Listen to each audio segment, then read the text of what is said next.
For your Near Perfect Minute, I'm Dr. Jean-Marc Slack.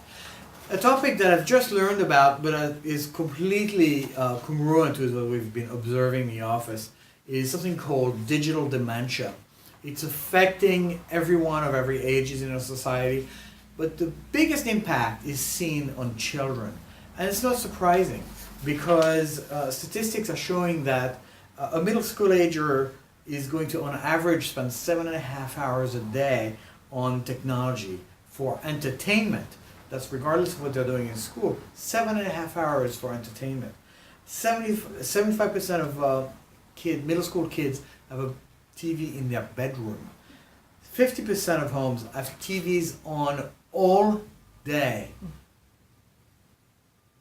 Just saying this feels wrong. All day long the TV's on, whether anyone's watching or not.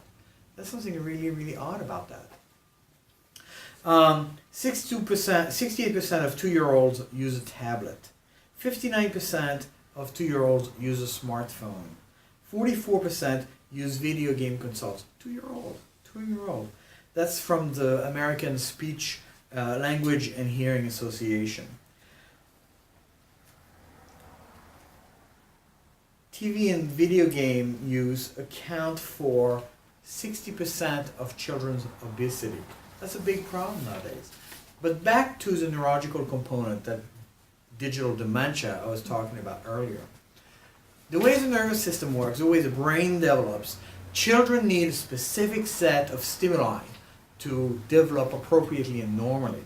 And this is there's 4 critical factors necessary to achieve a healthy childhood development.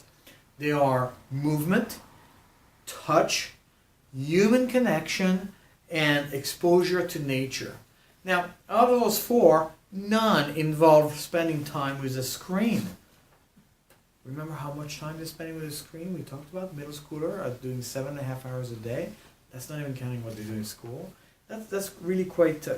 From a neurology perspective, pediatric patients should engage in at least 2 to 3 hours a day in active play for adequate sensory stimulation of their vestibular and somatosensory systems.